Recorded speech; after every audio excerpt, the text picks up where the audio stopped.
জাতীয়তাবাদী দল বিএনপি আয়োজিত আজকের এই ইফতার মাহফিল অনুষ্ঠানের সম্মানিত সভাপতি জনাব ডক্টর খন্দকার মোশাররফ হোসেন, মঞ্চে উপস্থিত স্থায়ী কমিটির সম্মানিত সদস্যবৃন্দ এবং অন্যান্য নেতৃবৃন্দ, ওলেমা মাশায়েখগণ এবং আমার সামনে উপস্থিত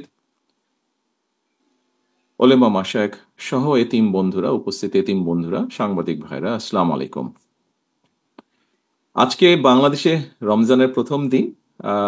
লন্ডনে আমি যেখানে আছি এখানে দ্বিতীয় দিন চলছে, আমাদের দ্বিতীয় রমজান চলছে, আপনাদের প্রথম দিন। এই প্রথম দিনে ওলেমা মাশায়েখগণ সহ, সম্মানিত ওলেমা মাশায়েখগণ সহ এতিম বন্ধু যারা আজকে এখানে উপস্থিত হয়েছেন বাংলাদেশ জাতীয়তাবাদী দল কর্তৃক আয়োজিত ইফতার অনুষ্ঠানে, আপনাদের সকলকে আমি দলের পক্ষ থেকে আন্তরিক ধন্যবাদ এবং আন্তরিক শুভেচ্ছা জানাচ্ছি। সারাদিন আপনারা রোজা রেখেছেন এবং আমরা যতটুকু জানি ইফতারের আগে একটি দোয়া কবুলের বোধহয় খুব সম্ভব উত্তম একটি সময়।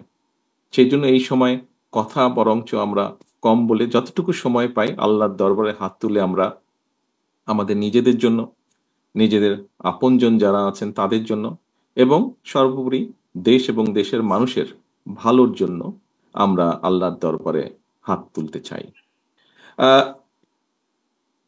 তার আগে যতটুকু একটু কথা বলতে পারি, আমি দু একটি কথা আমি আপনাদের সামনে একটু তুলে ধরতে চাই। আমরা সবাই জানি রমজান আমাদেরকে কয়েকটি জিনিস শেখায়। এখানে গুরুত্বপূর্ণ ওলেমা এবং মাশায়েখগণ আছেন, ওনারা এই জিনিসটা আরো ভালোভাবে বলতে পারবেন।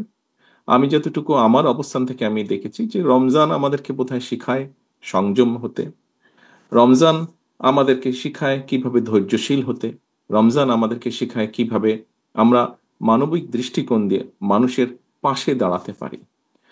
শুধু বোধহয় মানুষই নয়, আল্লাহর সৃষ্টি, প্রতিটি সৃষ্টির পাশে যাতে আমরা, যেহেতু আল্লাহ আমাদেরকে মানুষ সৃষ্টির সেরা জীব হিসাবে সৃষ্টি করেছেন, আমাদের দায়িত্ব নিশ্চয়ই প্রকৃতির যা কিছু আছে, যা যা আল্লাহর সৃষ্টি, সবই আল্লাহর সৃষ্টি, আমাদের আশেপাশে যা আমরা দেখি, যা আমরা যতটুকু জানি, সেই সৃষ্টিকে যতটুকু সম্ভব সৃষ্টির পাশে দাঁড়ানো, সেটিকে রক্ষা করা বা সেটিকে সহযোগিতা করা, সেটিকে যত্ন নেওয়া, সোজা কথা রক্ষা আল্লাহই করবেন আল্লাহ সৃষ্টিকে, সেটিকে যত্ন নেওয়া, এটি আমাদের রমজান আমাদেরকে শেখায়।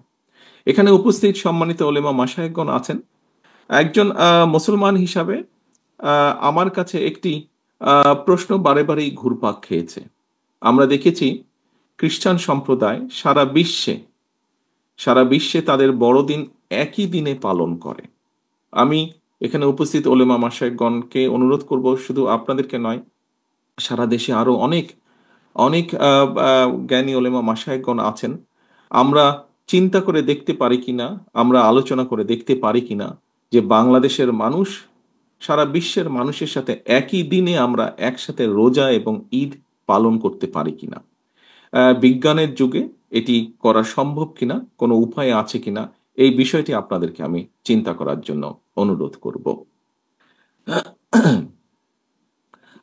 আমরা আলোচনা শুরু করার আগেই একটি আয়াত শুনছিলাম কোরআনে, এবং সেই আয়াতের মূল বৈশিষ্ট্য হচ্ছে যে আমরা মানুষকে, আমাদের আশেপাশে যত আমাদের সহকর্মী, পরিবার, আত্মীয় স্বজন, বন্ধু বান্ধব যারাই আছেন, তাদেরকে সৎ কাজের জন্য উৎসাহ দেওয়া এবং অসৎ কাজে নিরুৎসাহিত করা।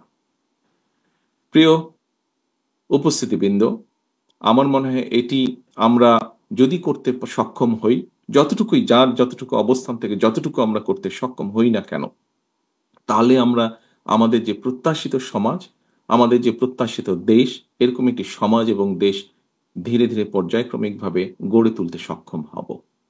রমজানের এই দিনে, প্রথম রমজানের এই দিনে আমরা আল্লাহর দরবারে আবারও হাত তুলি। আসুন আল্লাহর দরবারে হাত তুলে আমরা নিজেদের জন্য, নিজেদের বাবা মা, আত্মীয় স্বজন, এখানে আমাদের এতিম বন্ধু যারা এসেছে, তারা যেই আপনজনকে হারিয়েছে, তাদের সকলের জন্য হাত তুলে আল্লাহর দরবারে আমরা দোয়া চাই।